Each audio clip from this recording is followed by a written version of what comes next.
Hey YouTube, this is Dean making another vid. If you like my content, please consider hitting the like button. Also, please consider subscribing, as it is very much appreciated. Okay, as I have a fair few new subscribers, I'll go over this again. I've done this a little while ago, but as I said, I've got a few new subscribers, and I like to make videos and reiterate what I've done for new people on my channel. Sharpening stones. Bread and butter stuff for us who are into percussion. These things chip out. I don't care what sort of stones you've got, how good they are, how hard they are going to blunt eventually. And working with dull stones or chipped out stones or blunt stones, while as your skill gets better, you can work with them, but having a sharp edge is always preferable to a blunt edge. That's pretty dull. It still sparks, granted, but you go onto a sharper edge and it sparks a lot better. It's natural, because you are shaving bits of metal off your striker. That's the physics of this. So what you want is a sharp edge.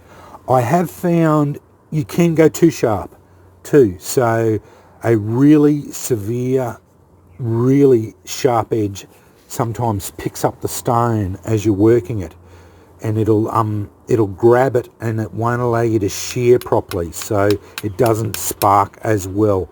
A really, really sharp edge is not as beneficial to us as a sharp edge, but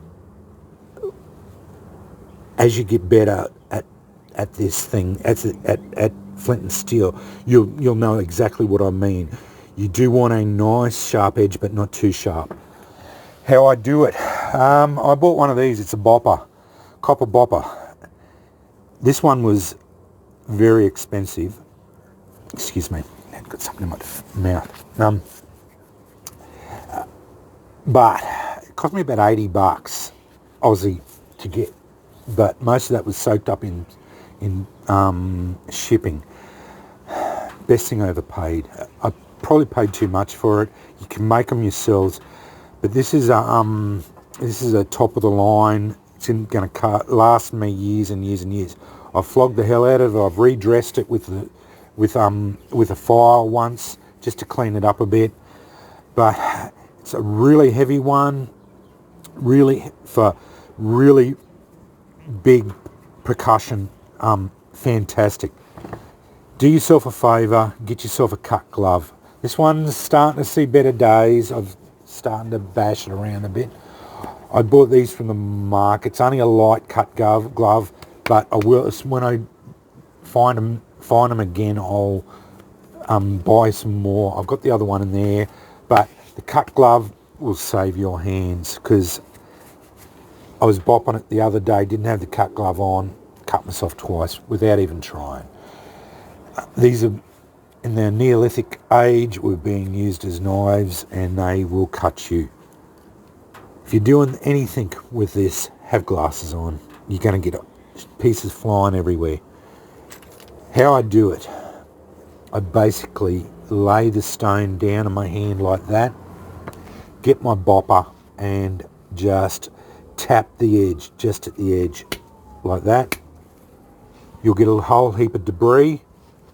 Throw that away because it's useless, and that sharpens the edge up. That's all you do. And then that's it.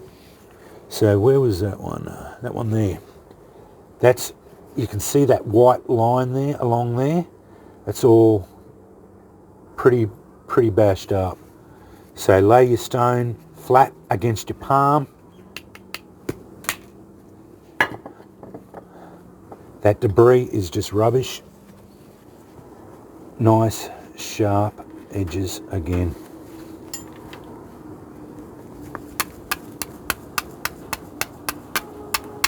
And you'll get sharp edges around. And you just go around your stones.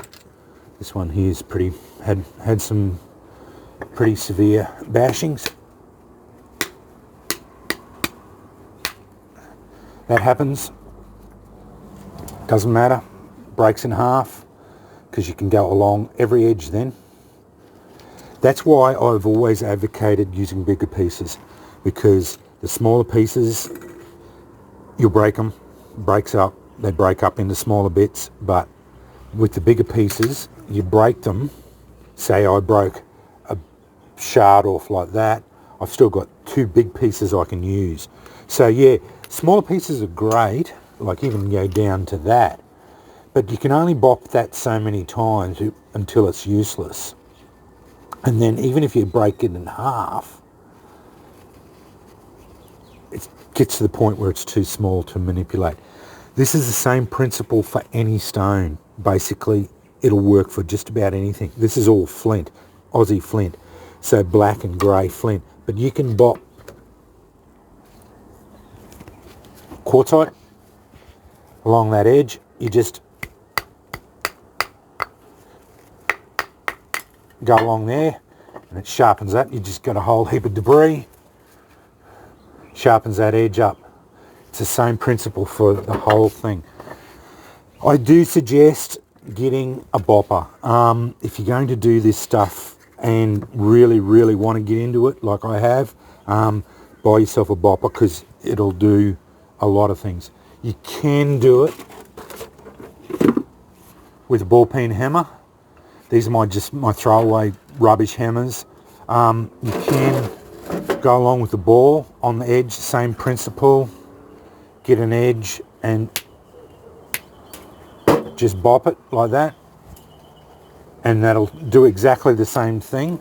That's not too bad. And I've got in there a brass hammer. Same principle. These ones are pretty good. This was about 20 bucks. It was cheap. Same thing. This is a softer hammer. They're not as aggressive as the steel hammer, but same principle. You can use these for breaking stones up as well. But yeah, they don't last as long because they mash up pretty quick. But yeah, I suggest buying a bopper or making one. Have a look up online about how to make a flint knapping bopper. A lot of tutorials there. They're pretty easy to make. A little bit beyond my skills. I'm not much of a craftsman as far as this sort of stuff goes, but I see a lot of people making them. You can also buy them online. Like, you don't have to go to this one. This has got a Delrin handle. This one's lead free. Copper. It's fully copper. It's 1.25 ounces, 1.75 ounces head. It's quite a heavy one. It's heavy duty. This is for it's the heaviest one they make. So I wanted it for last me a long time. That's why I bought it. But yeah, you can get like the handmade ones with wood with it, lead filled. They're not that expensive, and honestly, unless you're really excited about making your own, I'd buy one personally. That's me. But if your economics allow you to go and buy one, I think it was about 40 bucks. And it was from America. That was probably, and it was 40 bucks in shipping. So yeah, it was about $80. But if you're in America, that wouldn't cost you all that much for a top of the line bopper, and that'd be the way I'd go, because it's lasted me a long time, and it bops them really well. Like, I went and did this one. That was that one I was showing the other day, and I said, it had a heap of it, and I went around and bopped it. I did break that off it, so it fits in there perfectly. I did break that off, but that doesn't matter. But yeah, I went around and sharpened all the edges up, so that's ready to go. I'll sit down here and I'll bop. Most of these are all pretty right. They're not too bad. But yeah, that's I'll bop some of them up. Yeah, some of them need to be sharpened up again, because these are my working stones that I fool around with at night and or during the day. Don't do much at night anymore. Everyone gets upset with me. But yeah, I'll sharpen whatever ones need sharpening up. And it takes 10-15 minutes. You sit out here and bop away at it, get them all done, and then we're all right to go again. You know, like, and this is just daily maintenance, you know, for your working stones. So it doesn't take much, and it's just part of the experience of flint and steel. You know, it's as simple as that. I wouldn't. I've seen people suggest you can do it with your steels. Yeah, some of them you can. I wouldn't do it personally.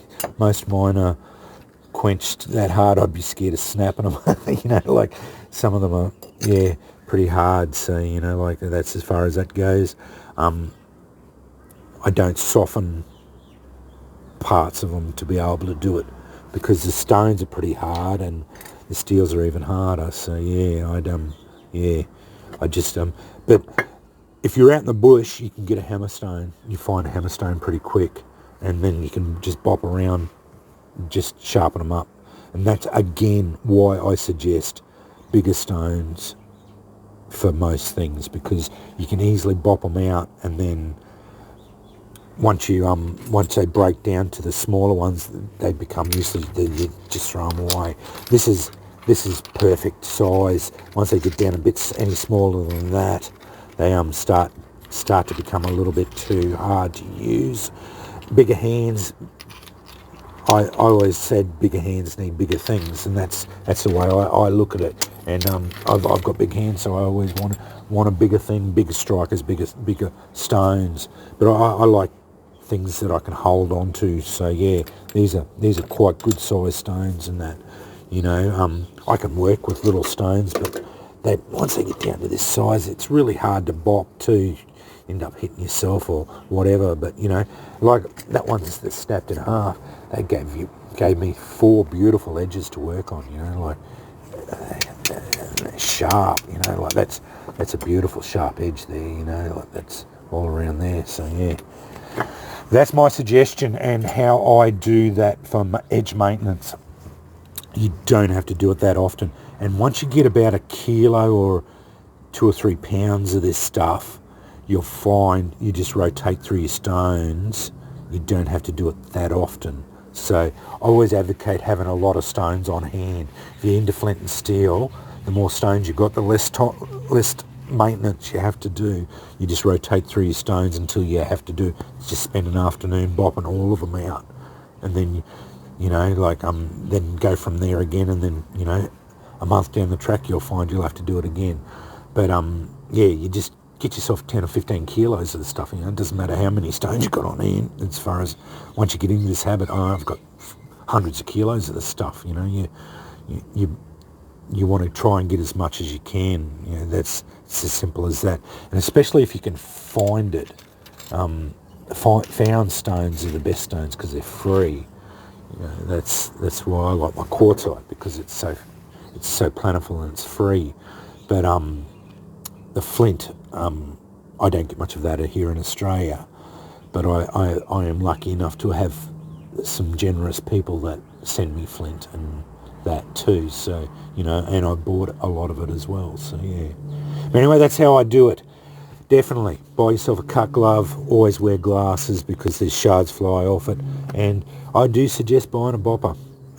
Yeah, they work really well. And yeah, you just work around the edges. Just work around, and sometimes you'll be lucky. You'll find you'll get what they call a bipolar. I think it's bipolar or polar percussion. Anyway, you know, you'll get a beautiful flake will come off, and they are fantastic. But they're the ones that I find sometimes are too sharp. They'll be a little slither, and they'll be like a knife edge. And yeah, sometimes they're a little bit too sharp. I thought I saw I had one here. Yeah, no, I don't think I had it here. No, I don't. Might have snapped off. Anyway, yeah, sometimes they're just too sharp, and they'll actually dig into the steel as you're striking, and it won't actually shear properly. Anyway, thanks for watching.